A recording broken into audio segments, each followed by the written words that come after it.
Hello, everyone, and welcome to WWE Locker Talk episode 47, our live WrestleMania reaction show. If you can't tell, we are both absolutely exhausted. It has been a long day of wrestling, it's been a long weekend of wrestling, but I think it's been pretty fun. And so we are here to give you our thoughts on the biggest show of the year, WrestleMania 32. I am your host, Colton. As always, by my side is the main event, Matt. And we're here to give you our thoughts on WrestleMania. So, first, we will be giving you the thoughts of you, the fans of WWE Locker Talk. Um, so, we sent out a tweet asking everyone what their thoughts were, and this is what we got back. First, from at Martin Inch 1979, Martin has said the pre-show was okay. The first half of the show was awesome. Anything after the women's match was meh at best. It sounds like an RTM term. And Martin goes on to say, though Baron Corbin winning the Battle Royal was pretty awesome, the only highlight in a bad second half. And then next, we get a tweet from our good friend Jared, who is at KDP Buddha. And it said, it was a night filled with solid matches and strange booking. Interested to see where they go from here. I think that's a pretty good description of the night. And last but not least, we have tweets from our good friend Steven Sorrell, who is at Steven Sorrell on Twitter, who has said, I couldn't be prouder and happier for Roman Reigns. It was his time and deserved it. I got to see Emma perform two suplex variations and Undertaker win at WrestleMania. Hashtag greatest night ever. Extremely happy for Zack Ryder. It was a long time coming and he deserved it. And when Bray Wyatt's music hit and 100,000 fireflies lit up the arena, I ran to the TV. Steven, I hope you didn't run into the TV because that would hurt. And we have a last minute tweet coming from one Andy James at RTM Wrestling. Make sure you follow them at RTM Wrestling. They have a not just a great, not a good, but a fantastic, if you don't know, show on the WWE. So make sure you subscribe to their channel at RTM Wrestling. They also have a website, which is brand new, rtmwrestling.com. It's really great. Who has said, I'm tweeting you from the comfort of my bed. That's mean. I hate Roman Reigns, but love you. Haha. I'll be watching tomorrow. Andy has obviously been drinking a little bit tonight, but he's extra affectionate, so that's okay. And so those are all the tweets from you guys. So thank you so much to all you people who tweeted out Martin, Jared, Steven, Andy, Andrew. Oh, sorry. One more tweet. It was from Andy saying, "Oh, and Shaq running out nearly made my life." I'm pretty sure if I remember right, Shaq is Andy's favorite basketball player. Yes. So that was really random though. Yeah. But anywho, all right, let's start. Let's go through this. You are very tired.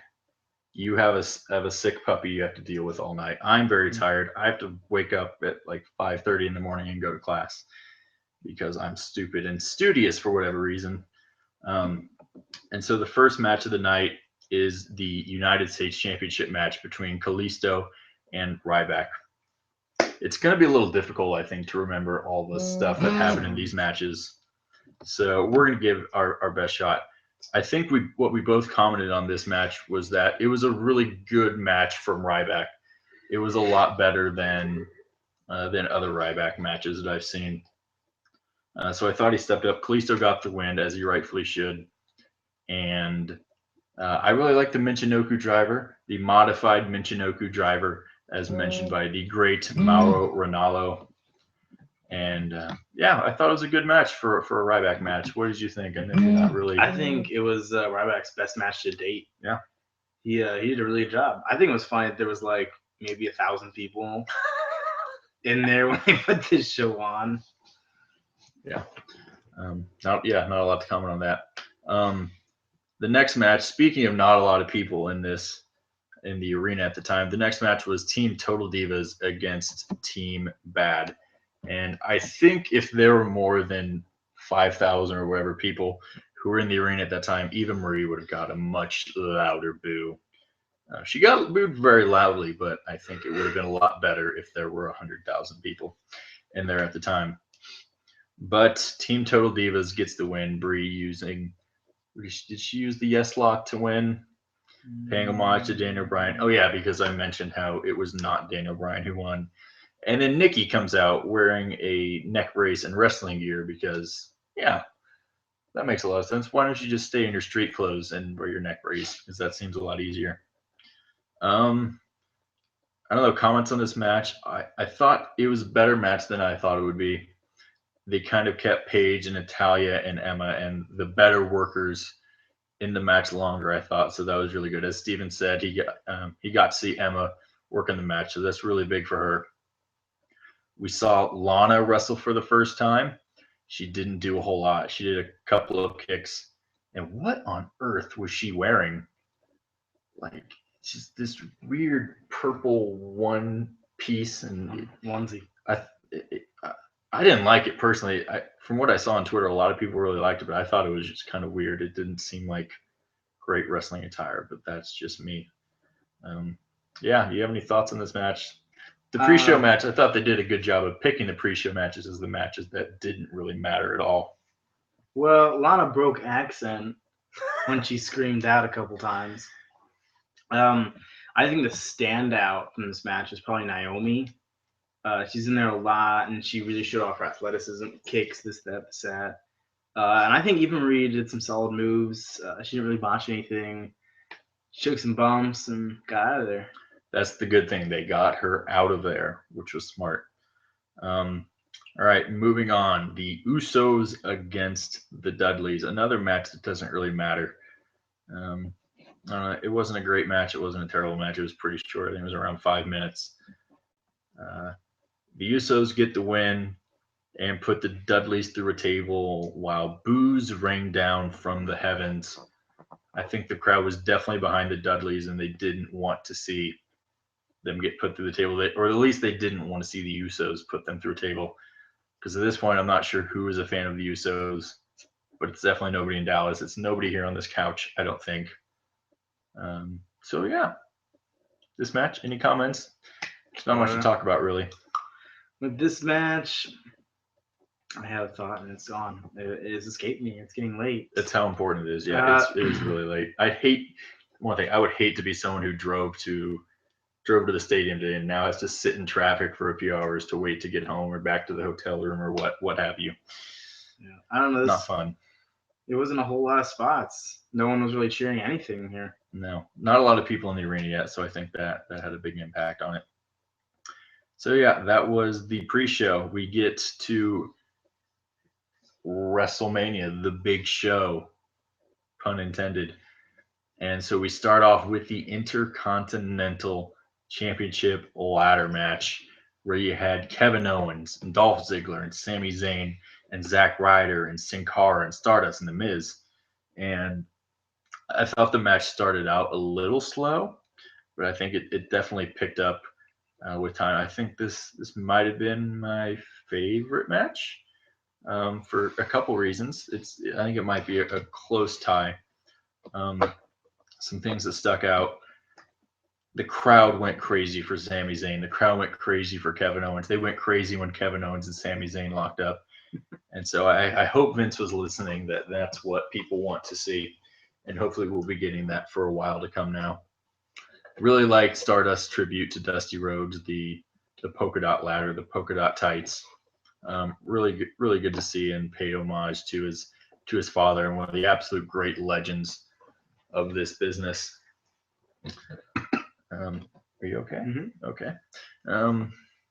But yeah, obviously, man, we kind of made this joke that, hey, what if Zack Ryder wins at WrestleMania? And, if he does, he'll probably lose on Raw.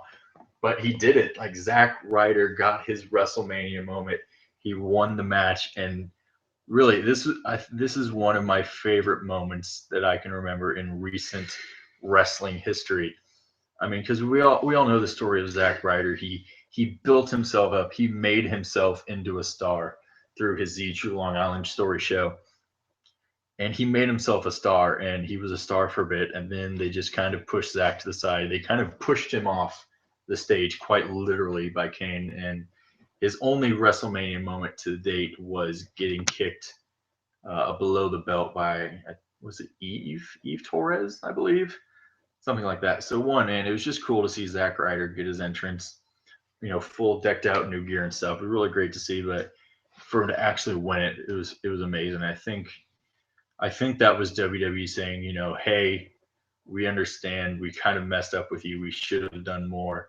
And so we're going to give you this moment. We're going to give you our moment because we really appreciate what you've done. With that said, I think he probably is going to drop the belt tomorrow night or maybe on SmackDown. But man, good for Zack Ryder. What a great feel good moment. I'm sorry, I don't mean to go over all the moments of the match. I mean, I hope there's still something for you to talk about. I don't think he's gonna drop it. I think he's going to drop it at the next pay-per-view. I think it's Extreme Rules, maybe. Maybe. Yeah. I think he'll drop it at Extreme Rules. To whom? To whom? That is a great question. It could be anybody. It could be Cesaro. It could be AJ Styles. It could be Dean Ambrose. You know what it's gonna be? John Cena. Seth Rollins. It could be Vince McMahon. I don't know. Payback. Yeah, the spots were really good. I legitimately thought The Miz was getting another push just because he was doing dirty heel things on top of the ladder, turning around, popping a squat a little bit, taking his time to pull the title down, and Zack Ryder out of nowhere. I also don't think WWE is going to do a Sami Zayn Kevin Owens rivalry either. I think they're going to cool that off for a little bit. These are my predictions. I mean, they have to do it eventually. They'd be ridiculously stupid not to. Well, yeah, I don't know but if it's not going to right happen away. right now, but Not right eventually they have to do it. We will revolt. There was a lot of fun spots. Zayn diving through the ladder to the outside, or Sin Cara getting pushed off the ladder, bouncing off and flipping over on everyone, or landing on top of Stardust and breaking the ladder. A lot of cool spots in this match. And next we come to Chris Jericho against AJ Styles. So Matt, why don't you give your thoughts on that one first? You're a big AJ Styles guy. I'll let you take this one. Oh, okay. First, did you guys notice? No. I don't know when it was, what match it was. I think it was the Usos. Yeah. Oh yeah. It said "I am phenomenal" on that big star when they're over it. So someone put AJ Styles graphics up for them by accident. So what you're saying is somebody's getting fired tonight. Probably. This match was pretty good. A lot of good spots in it. It got a lot of time. It got. I don't know. It wasn't as good as the first three. Like I wanted it to be. And when I was watching it, I was like, oh, this is really good. But the first three were better. And it's weird because this is WrestleMania, so this should be the best. But Chris Jericho got really tired, got really winded. It looked like he was moving slower. AJ Styles was moving a little slower. I don't know if it's just because these guys, I don't think, have had a 17-minute match with each other, or if they ran out of things to do, or what was going on. But Chris Jericho winning, I don't know what that proves. So you had the heel win it, and that's going to be the theme of the night, basically. The heel wins. And what does AJ Styles do? Like, what is Chris Jericho going to do with this win? He's probably going to go take off for a couple months. And AJ Styles is going to be there every day grinding. And where does he go? The lower mid card now, maybe? I don't know. Yeah, I don't know either. I said this before on Twitter that this kind of feels just like Sting Triple H last year, where you've got the two big guys from, Styles obviously wasn't with WWE for most of his career, and then you've got Jericho, who's been with WWE for most of his career, like with Triple H and Sting, and they put on a good match, and everyone was saying, oh, Sting can't possibly lose his first match at WrestleMania. Oh, Styles couldn't possibly lose his first match at WrestleMania. Well, we forget Vince McMahon's in charge, and I don't know if it's his. I mean, maybe he thought, oh, Jericho should win, or maybe he feels, oh, we can't let somebody from this other, who's known for being from this other company, beat one of our top stars. I don't know, but you could potentially make that assumption, regardless. Especially since Chris Jericho put over Fandango 2 or 3 years put ago. over- Yeah, I can't wait for AJ Styles to go the route of Fandango. Heaven help us all. But yeah, I mean, it was a really good match. We saw the Styles Clash, maybe for one of the last times ever. I doubt it's going to be pulled out very, very often, especially with Chris Jericho kicking out of it every time. But yeah, it was a good match. I really enjoyed it. I think what you're talking about it not being as good as the others is the fact that we've already seen it 3 times. And so, we've already seen just about everything these guys are going to do together, all the different spots they're going to do. But regardless, it was still a good match, and I'm never going to complain about 2 guys going out and just having a good match. And so we get that, we go through all that fun shenanigans and stuff, and I feel like we're going to leave stuff out that happened in between, but that's not really important. The matches are what's important. We get the League of Nations against the New Day. New Day coming out of a giant box of Booty O cereals because they make sure you ain't booty. Awesome. Another thing, one of the best parts tonight. If you haven't seen the picture yet, go online. We just retweeted. Martin sent it to us. If you haven't seen the picture, there's a nice picture somebody took of the side of the Bootio's cereal box. It gives all the nutritional values. Really funny. Make sure you go look at that. A lot of fun stuff on there. But really weird. The League of Nations beat the New Day, which was a little surprising. I think this was the first of a few questionable booking decisions. I guess maybe it's not because Jericho beat Styles and Zack Ryder won the title. So maybe it was a whole night full of questionable booking decisions. But in the sense of the show, I guess it made sense because the League of Nations win. They say, oh, there's no 3-man team that we can't beat. Obviously, then bringing out HBK, HB Shizzle back in his wrestling gear, bringing out Mick Foley, Mrs. Foley's baby boy, and then the Texas Rattlesnake, Stone Cold Steve Austin. And man, that pop for Austin was absolutely incredible. But yeah, the League of Nations get the win. It was a good match. Once again, kind of a broken record there. It was a good match. But I don't think it really makes a whole lot of sense for the League of Nations to get the win. The titles weren't even on the line, so it didn't really matter in there. And I think it was just a thing to get them to go against HBK, Mick Foley, and Stone Cold Steve Austin, and so that the legends could have their great moment, which, don't get me wrong, it was a fantastic moment. I really enjoyed it, top to bottom, from all 3 guys coming out to beating up the League of Nations and all that, and Stone Cold drinking beer and HBK twerking. That was something I never thought I would ever see. To Stone Cold giving Xavier Woods a stunner because that's what Stone Cold does. So yeah, fun match, but I think it really only serviced for tonight. I don't think it really does anything moving forward. Well, I noticed that King Barrett was not in this match. Boo. And he might not resign. And that's probably why he wasn't in the match, because WWE knows he's not going to be with them that long. I don't know. I don't understand why the New Day lost. I don't understand why the match happened if it wasn't for the titles or anything. It was for supremacy, and supremacy means everything. Well, I don't know where this takes us.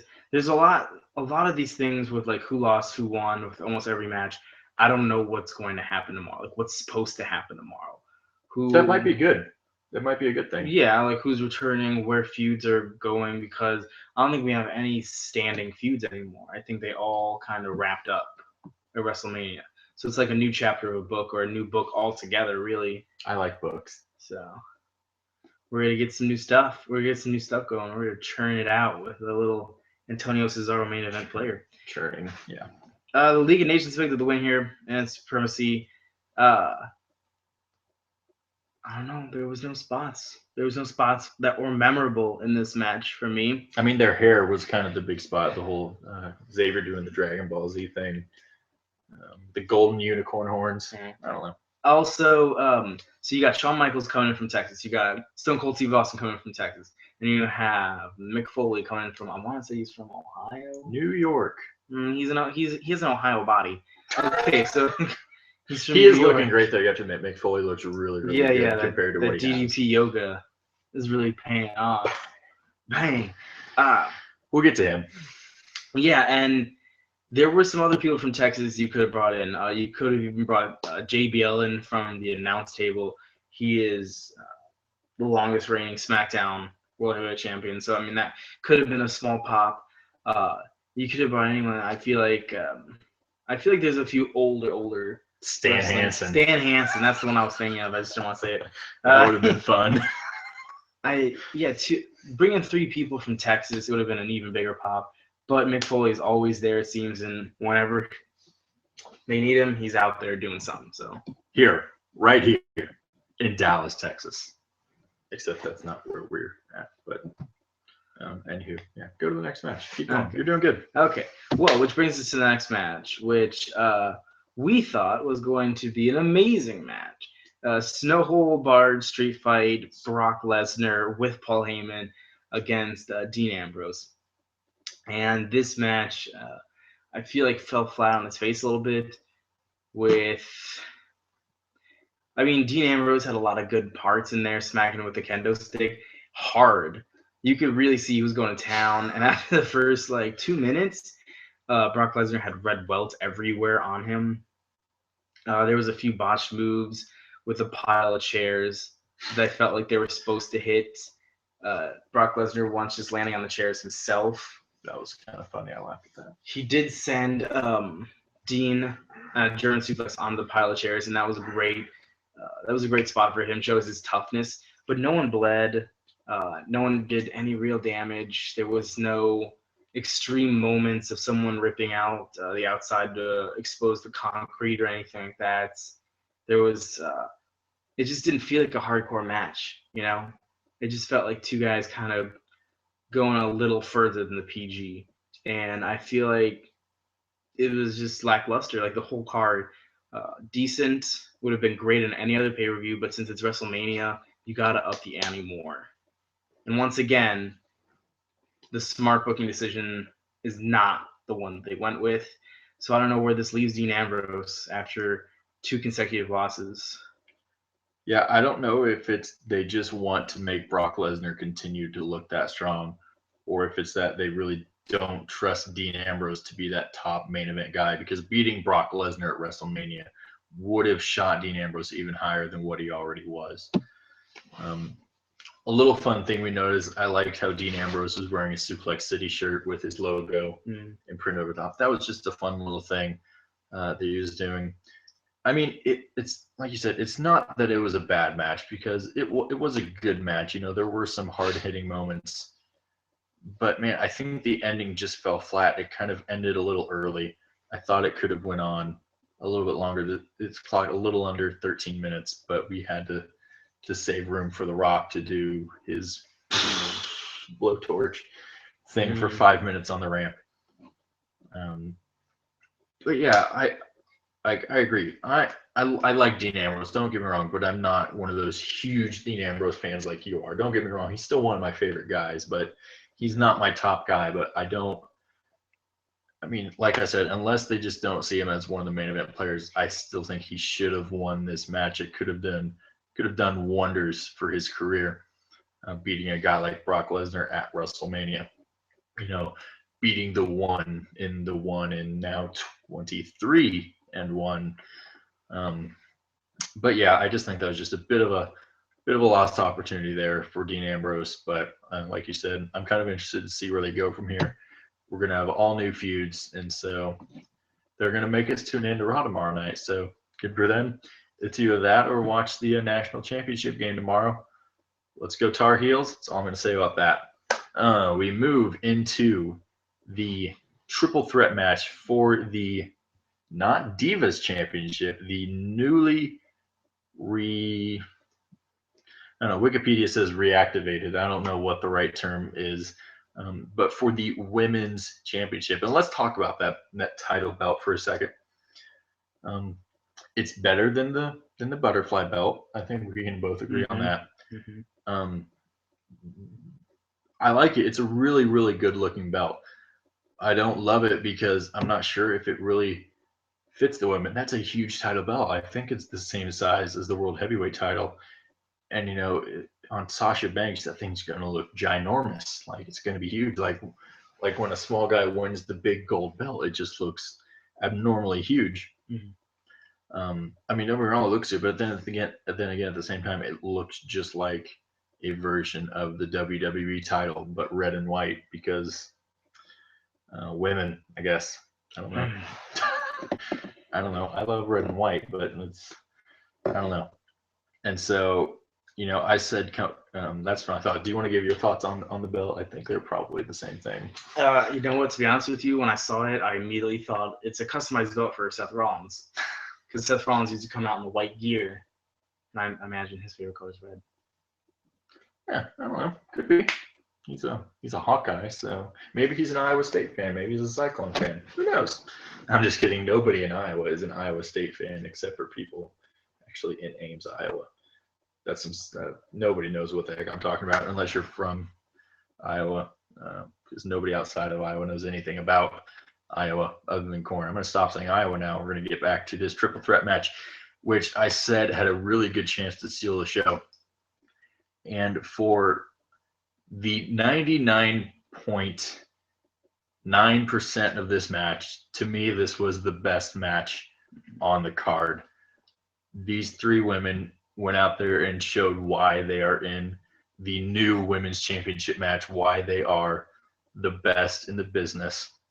Charlotte, Becky Lynch, and Sasha Banks, they are the three best wrestlers, women wrestlers on the main roster. They went out there and they had a fantastic wrestling match. They didn't have a fantastic women's wrestling match. They had a fantastic wrestling match. And here we go. This is my time for my rant. I'm super tired, but I'm gonna find it in me to rant. Rick, God blessed damn Flair. You all know my thoughts on Ric Flair by this point if you've watched the show before. I don't like Ric Flair. He's not a nice person. He is known for doing not nice things to people. He's been known to be hard to work with in the business. He's done inappropriate things with women which you should never do. And God, man, it just bugs me so much the fact that Charlotte and Becky Lynch and Sasha Banks have worked so hard to get to this spot. And I mean, I wouldn't have been upset at all if Charlotte had won. She could cheat to do it. That would be even better because she's the daughter of Ric Flair. But to have such a great match and to have Ric fucking Flair be the deciding factor in the end, it just bugs me to no end. I mean, God, it could have been so great. I mean, Charlotte can do this on her own. She doesn't really need her father anymore to make her a better heel. She's a fantastic heel on her own. She's a fantastic wrestler and a worker. And so she could have done it on her own. She didn't need Ric Flair out there. And it was just that one little thing. And man, this would have been such a phenomenal match.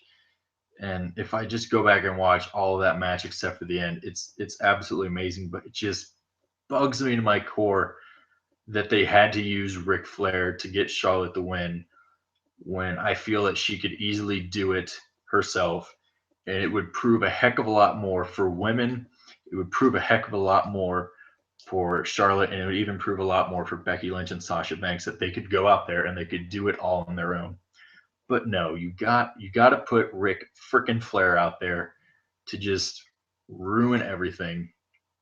And it bugs me a lot. I don't know. Maybe I'm wrong here. Maybe nobody else thinks this, but it just irks me to my core because man, I want them all to have this moment so bad. And I want it to be them.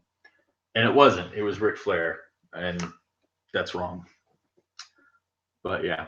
Charlotte, one heck of a champion, well deserving, but Ric Flair, you gotta go, you sick, disgusting pervert. Go ahead.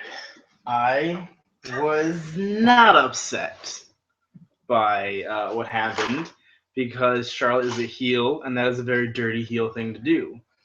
Um, It was cheating. That goes with her last name, the Flares. I don't really like him out there either, but I think it was a fitting way for a heel and a cheating heel to get this job done. Um, I don't know if any of you have that information, but does Charlotte's reign now start over because it's a new belt, new championship, all that stuff? So the Divas that's retired, she'll always be the last Divas champion, current Divas champion, women's champion, something new? I don't know. You Could tell be. me. That's a good question. Now, down this match, even with the ending, I feel like it was the best match on the card. They really gave it their all. They pushed it to the limit. The moonsault off the top by Charlotte, that was a great spot. The double natural selection, that was a great spot. Love it. Uh, two figure eights, disarmor, countless bank statements. It was so good. It was really so good. It was really good. This was the one match that I thought was amazing, and everyone was like, Sasha Banks is gonna win, and I thought Sasha Banks was gonna win too for a while until I saw their booking decision. I was like, I'm pretty sure Charlotte's going to retain here because this is what we don't want. I'll tell you, I really loved Becky Lynch taking out Ric Flair. It gave me a smile. Mm-hmm. And then, And just the ring psychology too. When I think Sasha was in a figure eight and Becky just was on the outside, pulled her under the ropes to save the match. It was good decisions. It was good spots. It was good bumps. It was good everything. Yeah, really, really enjoyable. It was a good coming out party. That it was. And so we move on to what maybe should have been the main event of the night. Shane O'Mac against the dead man, The Undertaker, in Hell in a Cell. If Shane wins, he controls Raw. Undertaker also. If Shane wins, he controls Raw, and Undertaker will never be seen at WrestleMania ever again.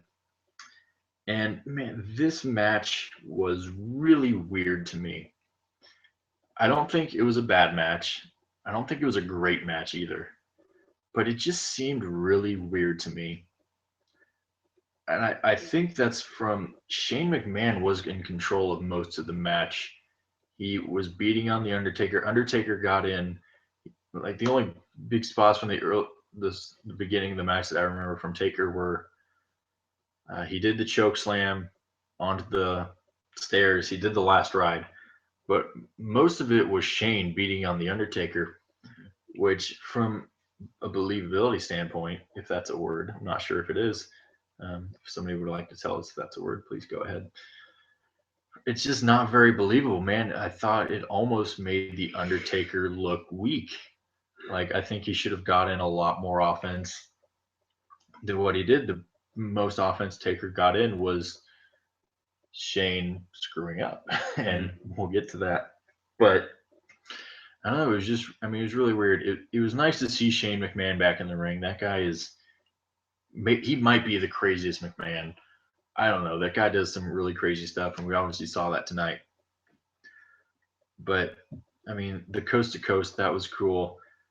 All this other stuff. I mean, it was fine. It was well and dandy and everything, but it just seemed a bit weird to me. I think the Undertaker should have gotten more offense to make it believable. But then at that point, it would have been believable for Shane to kick out of everything. I mean, Shane kicked out of the last ride and a choke slam. But man, we questioned this after last week after they did that elbow spot from the turnbuckle. I asked you, I'm like, they couldn't possibly do an elbow from the top of the cell. Like they wouldn't allow him to do that. It obviously looked like that's the way that they were going, but could they really do that? Apparently, they could really do that. Mm-hmm. Shane is one crazy SOB. And man, that's going to go down. That's going to be one of those moments that we look back on every single year at WrestleMania. They'll be like, hey, remember when this happened? And we're going to see Shane falling off the cell and then missing like he did on Monday. But I think this one was intentional that he missed. And it was just crazy. Man, even after he did that, I did like the part where even after he jumped off the cell, Shane was still begging for more. It really showed the heart of his character, and that was really good to see. But obviously, the Undertaker drags him into the ring, gives him a tombstone, and that is all she wrote. But I mean, once again, it wasn't a bad match, but it was just a little off. There was something a little off, I think, about the whole night, and I'm not really sure what it was. Maybe it's because it's such a long show, and we were so exhausted. I mean, started at, would have been 4 o'clock local time. It's the same as our time, and it ran until what 10:45. Mm. So it's almost 7 hours straight of just almost straight wrestling, and so it was a really long show. Do you have any thoughts on this? Once again, I'm really sorry. I keep covering most of the whole thing, and I don't leave much for you. I don't mean to. I'm Well, just an asshole. I feel like Roadblock was better than WrestleMania. I feel like WrestleMania is supposed to be built up to be this great thing, and usually it lives up. Usually people are like, "Oh, I don't know if WrestleMania is gonna be that great this year." Usually delivers. This year, it didn't. Um, there were points and opportunities for them to put some people over, maybe bring in a few returning people that we really wanted to see. Uh, Different stipulations for different matches. Like a good one for the New Day League of Nations was loser has to disband their team. There's just different small stipulations that would have created matches to be a lot better, be something huge, something very memorable. Have meaning behind them. Yeah, A substance. Yeah. meat and potatoes of it, Meat and potatoes. and it just didn't. Except for Undertaker Shane, I feel like that was a good one. That meant something. It had the right stipulation. It had the right build. It had the right aura around it. Either way, whoever won was the right decision. And I feel like this was probably the only match on the card that they put that into, that time, the essence of it, everything they drove with it. Having said that, I feel like Undertaker's offense was decent in it. I like the spot where he drove Shane through the cage after Shane cut it. Yeah. Just Yeah, so that was a cool spot. Um, uh, there was a lot of because I didn't think he was gonna make the coast to coast. I thought, you know what, his judgment's off, his eyes off, as we saw on last Monday night when he dropped the elbow and he just barely got the arm up. and he was exhausted. Yeah, This man was sweating like crazy. this was what 30 minutes. I'd say after about 12 minutes he was done. And Undertaker, surprisingly, was the one I think to try to push him along a little bit and make him look even stronger. Uh, Undertaker last minute rolled out of the table. Would have been interesting to see Undertaker actually take that bump and It would have killed him. maybe just have the arm drop on him. I don't know. There was nothing really to say about this match because it was so good. This one and the women's match were probably the only two I'd want to go back and watch again and rewatch and kind of analyze little things they did and little ring psychologies and uh, little things that I want to see from other people on Monday Night Raw and Extreme Rules, Roadblock, whatever else. Yeah, I agree. So next we get the Andre the Giant Memorial Battle Royal, which was originally supposed to be on the pre-show, but they moved it. I think they realized that you couldn't really very much have a Hell in a Cell match directly followed by Triple H versus Roman Reigns. That wouldn't have worked out very well. And so we get this a little later in the show. Let's just talk about who was in it. We saw Tatanka for some reason because apparently they could find no bigger star than Tatanka, which I like to say his name, Tatanka. I'm super tired, folks. I am really Chief J Strongbow 2.0. Yeah, I think Chief J is dead. I think he died recently, Mhm. semi-recently, Mhm. Which is sad. But yeah, he was in there. DDP, Diamond Dallas Page, Diamond Cutter, the inspiration to my softball catchphrase whenever I hit dingers, which I haven't actually hit a dinger yet. But when I do hit dingers, that's what's going to happen. I do it. I hit dingers all the time. It's the best. I love it. After I eat a bunch of cheese dogs. Anybody knows the reference I'm making right there? leave a comment. You get 5 points to your Hogwarts house of choice. Um, and so yeah, we had the normal list of mid card guys. You had everyone came out, and then Mark Henry got an entrance. Really happy for Mark Henry. Probably his last WrestleMania. I thought he did pretty well for himself. You got Kane, you had Big Show, you had DDP, and then this came out of nowhere. I don't think anybody saw this coming. Old Aristotle, the big Aristotle. Is that right? Is that Yeah, Big Aristotle. Yeah, it's one of his nicknames. Man of many nicknames. Shaquille O'Neal comes out, and I thought, wow, they were really building this whole Big Show Shaq feud for a long time because I believe it was like 2009 when Shaq was the guest host of Raw, and he and Big Show kind of had this thing, and they finally had the payoff for that all these 7 years later. So it was interesting. I don't know why it happened, but I mean it was definitely interesting. It was definitely buzzworthy. I think it might have had something to do with their bigger connection with SportsCenter and with ESPN this year.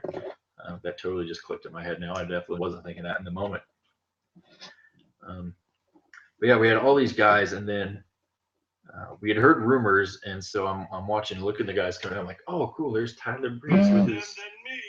Oh, hey, my Simpsons game telling me I need to play it. It's a really fun game. If you haven't checked it out, Simpsons Tapped Out, our unofficial official sponsor of the night for some reason, because we don't really have any other sponsors right now. And so Tyler Breeze was there with a selfie. I'm like, oh, cool, yeah, Tyler Breeze. And behind him was the lone wolf, Baron Corbin, who came off a slightly embarrassing loss to Austin Aries. I mean, not to say that it's embarrassing to lose to Austin Aries. He's one of the best wrestlers. But I think if you ask Baron Corbin, it's an embarrassing loss. And I thought, oh, cool. We had heard rumors that maybe Baron Corbin was going to be in this match, and I thought this would be a good match for him. Well, it turns out the man ends up winning the whole thing, which is pretty cool. I like Baron Corbin. I liked him from day one when he wasn't really that good. I thought the character was really good. He's improved a heck of a lot in the ring. He's improved a heck of a lot on the microphone, and so he's been there a long time. And so I think he deserves to come up to the main roster. I assume since he won, he kind of has to come up to the main roster now. Yeah. It wouldn't make a whole lot of sense for him to win and then go back to NXT, although they did, I think, 4 weeks of NXT tapings at Access yesterday. So please don't send any spoilers. Don't tweet them because that really bugs me when I have to read NXT spoilers a month early. But yeah, Baron Corbin won, man. I think it was interesting. I think the big complaint with the Andre the Giant Memorial Battle Royal in the past 2 years as it didn't make a star. Big Show wasn't made a star because I was in the twilight of his career, and it didn't make Cesaro a star. So I hope maybe the trend changes this year, and we get to see Baron Corbin become an even bigger star than he had been before. I could see this setting up a Cesaro feud with Baron Corbin. Maybe Baron Corbin coming out talking about how he won the match and everything, and Cesaro will come out and say, I won too, this and that. One thing leads to another, and suffering succotash. So calm down, Roman. Calm down. I don't know. I almost wanted Goldust to win because I feel like Goldust is in the twilight of his career. They just got his dad a statue. So I think he's past the twilight of his career, to be honest. I was like, it'd be really cool if he won. They did the statue. Well, his dad, his little brother was paying homage. Goldust could have won this because Goldust doesn't really win things. The Radical Mongoose did a good job. Curtis Axel was in his jorts. Yeah, jean shorts. Good stuff. There were so many other people that I wanted to see in this match, like RVD, Tommy Dreamer. You could have gotten Sabu in there. You could have gotten Cesaro in there. You could even put John Cena in there. I don't know.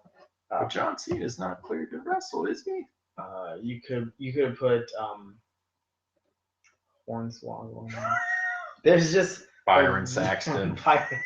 There's just a lot of different people, and you could have brought gimmicks back. The Godfather even could have been in there. He was in the Hall of Fame. That would have been a cool pop. It's just, I don't know. This match just seemed even more mid-cardy than it usually does. I mean, it's pretty mid-cardy every year, but when Cesaro won it, I feel like they set out to mean something. And then last year they're like, let's throw out some mid-carders. And then this year they're like, who hasn't been on TV in a year? we're gonna put them in this match. I mean, Zack Ryder won the Intercontinental title. He hasn't been on TV ever. So yeah, even Damien Sandow didn't get time, and he should have gotten time because he was actually He getting got a pop. huge pop though. Yeah, when and he came in the ring and then got eliminated by Shaq. He was eliminated by Shaq immediately. So I don't understand. I don't know if they don't listen to the people cheering or what. No, they definitely do not do that. That's not a thing. Anywho, next we get. Next we get The Rock coming. Yeah, this is my favorite part of the night, as I alluded to before. The Rock standing on the ring, or on the ramp, which at first what I thought was like a t-shirt gun because it looked like a t-shirt gun. And then I made the joke, I'm like, oh, maybe it's going to be like the thing that China always used to use in like 1999, that kind of bazooka that shot off the fireworks, the kind of giant Roman candle thing, which was close. It was just a giant flame torch, which wasted a lot of time, which could have added 5 minutes to Dean Ambrose and Brock Lesnar, which even if Lesnar still won, it would have probably given a more satisfying finish. But I digress. Man, we're getting more laid back. We're really tired. Yeah, man, just I used to love The Rock, man, and it really makes me sad how much I just don't care for him anymore because he goes out and he makes these childish jokes, which were funny when I was a child, and which I guess are still funny to some people, but they just don't get him for the whole. When Bray Wyatt comes out, he's like, "Oh, you're not the eater of worlds. You're the eater of hot pockets." I'm like, "Oh, great joke, Rock. It's really, really good. A lot of substance there." But yeah, man, Rock comes out and that was cool. And then the lights went out and the Wyatts came out, and everyone in AT&T Stadium had their phones out creating the fireflies. And I thought, wow, this is a really, really cool moment. Because obviously up until then we hadn't seen the Wyatts, and we were kind of wondering where they would show up on the card. And I thought, wow, they might be setting up a potential feud between Bray Wyatt and The Rock. That's going to be really, really cool. And it went from being really, really cool to really, really bad, really, really quickly. Rock said he was out there to set records, and well, he set the record for the fastest time burying anyone in a 6-second match with Eric Rowan to break the record of the shortest WrestleMania match ever, which I believe was held by Kane in like 2008, I believe is what I read, where the match was like 12 seconds. I think that was the match where he beat Chavo Guerrero for the ECW title. I could be wrong. I didn't fact check that beforehand, so don't take that as gospel truth. But he did that, and then the Wyatts obviously all congregate, like, oh, we're going to beat up The Rock. And I thought, okay, maybe this still has a leg to stand on.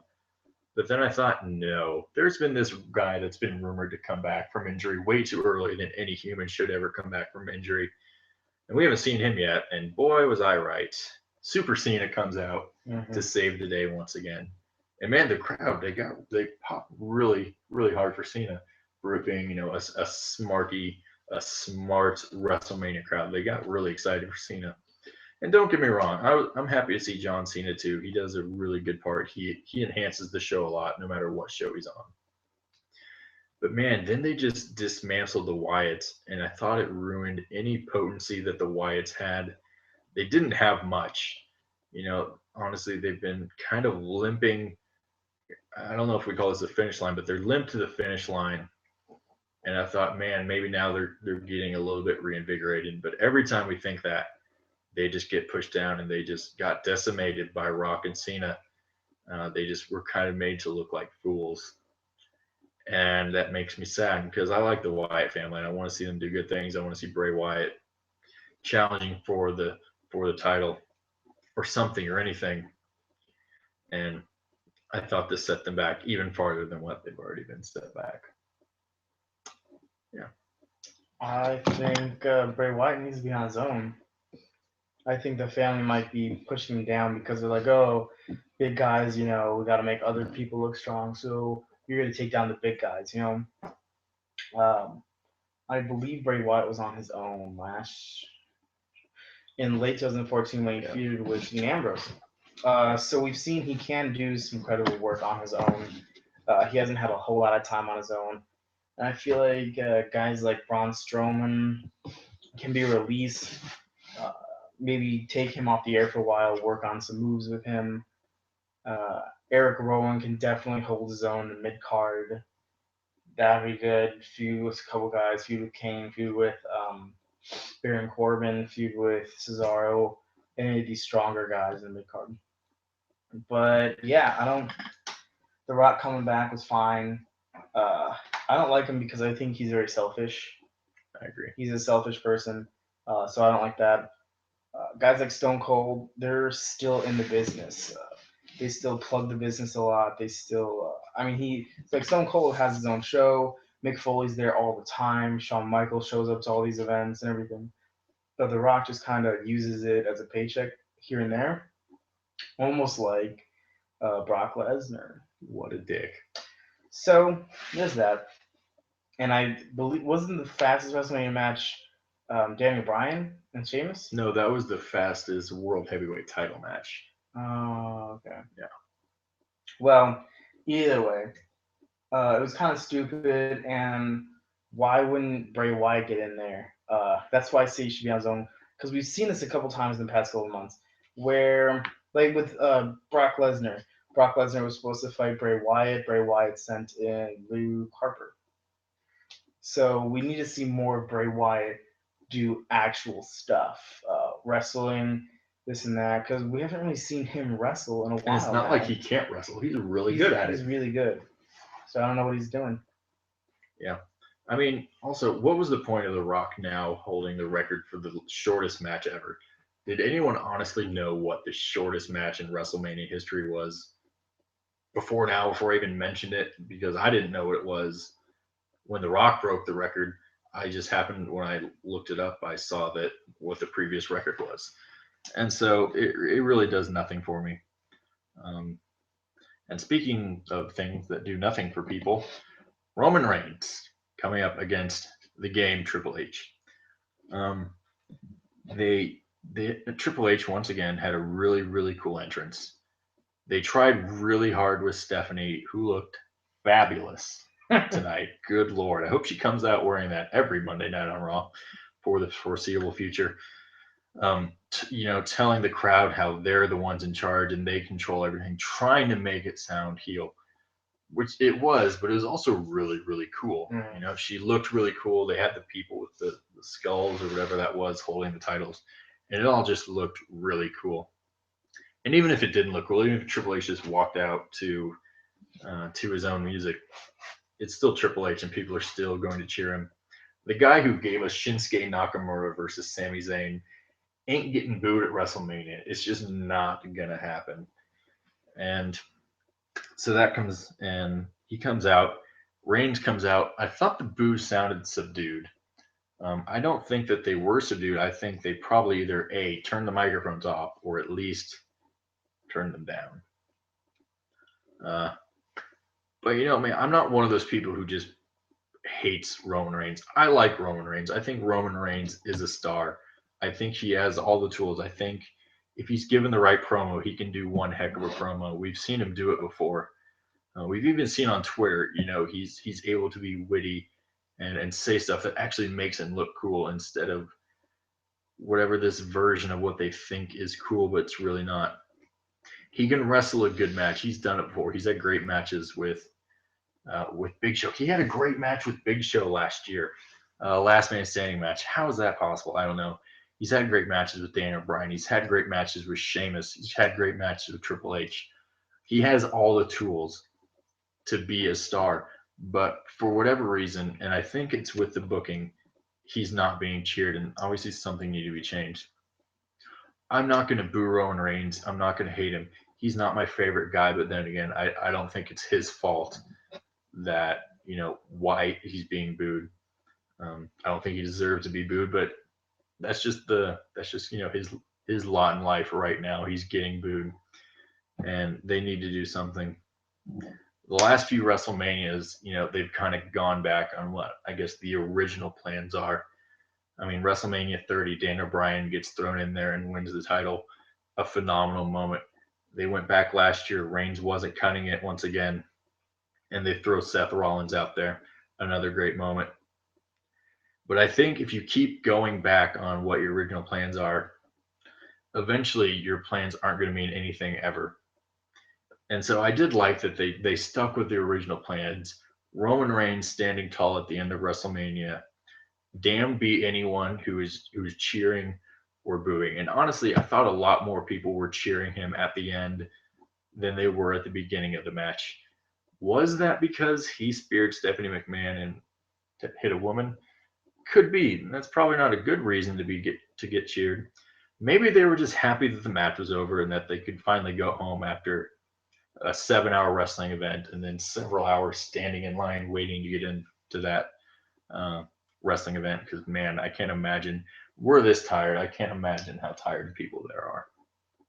Mm. But I mean, it was a good match. You even said it. Good ring psychology in the match. Triple H working on the arm of Roman Reigns. I think he maybe needs to ask Becky Lynch for a little advice on how to do an armbar a little better, but that's once again just me. But I'm interested to see where they go from here. Roman Reigns is the champion now. You're gonna have to get used to it, whether you like it or not. He is the star, and you can either hate him for things that are basically out of his control, or you can kind of appreciate the product for what it is. Uh, Roman Reigns works extremely hard. He works just as hard as everybody else. He's not somebody who's not ever there and doesn't work hard. He's not Brock Lesnar. He doesn't just uh, come in to collect a paycheck. However, most would say that Lesnar can get away with it because the product that he produces is such a good product that it kind of negates all those hardworking things. But those are just kind of my thoughts. Matt, do you have anything else to add to that? Um, All right, I good don't thoughts. like Okay. that Roman Reigns is champion. I don't like what they do with the championship because Roman Reigns is literally a three-time world heavyweight champion now. So we've seen him with the belt. We've seen the fans' reaction. You think, okay, maybe let's try someone else and move back on to Roman Reigns around SummerSlam instead of three-time champion in 2 months. That kind of sucks. But I also wish they'd blur the lines more with what mid card, what main event is. I wish they'd open it up to maybe next week Curtis Axel is in a number one contenders match with Dean Ambrose and Seth Rollins. Like, Oh, get more people in there. You have all these great workers. You have all these great people. You have all these great people like Fandango, who has a real big following. Put him in there. Put Goldust in there. Just blur the lines more with what mid card is and what main event is. Because right now it really sucks just watching Roman Reigns versus Triple H all the time, Roman Reigns versus John Cena, Roman Reigns versus Seth Rollins. You got to open it up from 4 people to 15 people. Uh, and I know I've said this a lot of times. Just look what they did with the Attitude Era. You had 10 guys who could be in a main event at any time you needed it. If one went down, you weren't scrambling. If The Rock went down, you weren't scrambling. You'd go to Mick Foley, you go to Triple H, you go to Stone Cold, like all these things. When Seth Rollins went down, they scrambled. When John Cena went down, they were crippled almost permanently for a good chunk of the year. And I think they need to learn. I think they need to see that as an example and say, you know what, maybe what we're doing isn't the best way. Let's switch things up a little bit. speaking of scrambled, you made some darn good eggs earlier. And Just like to tell you, I appreciated that. Yeah, WrestleMania, Reigns stands tall. Monday Night Raw tomorrow night should be a fantastic show. The Monday Raw after WrestleMania is always a great one to watch. So we're definitely going to be doing that. I think that's the end of the show. It is almost midnight. It's 11:59. I'm exhausted. You're exhausted. We both have things to do tomorrow. So I think we should sign off for tonight. It's been a lot of fun. I hope you had fun. I had a lot of fun. Appreciate you. day. Yes, it was. I appreciate you having me at your domicile, your abode, your home. It was a lot of fun. I hope you all enjoyed watching it. We'd like to thank everyone who watched live. Thank you to anyone who's watching not live. We appreciate each and every one of you. We really do. It's a lot of fun, I think, tweeting with people on Twitter and just saying different people's reaction and different people's viewpoints, and just connecting with people all over the world. It's really really cool. We talk to people from other states. We talk about people across the pond, as the Brits say, and even up in Canada, that place for some reason. And New so Mexico. yeah, and so it's really fun. We really enjoy it, and we appreciate all the feedback that you guys give us. It's a lot of fun. That's why we do this. It's better than just talking to each other about the same stories of wrestling over and over again. Not that that's not fun, but yeah, it is officially midnight now, and I think it is time to wrap it up. So this has been WWE Locker Talk, episode 47, our live WrestleMania review. I am Colton. That is the main event, Matt. And we will see you next time for another great episode of WWE Locker Talk.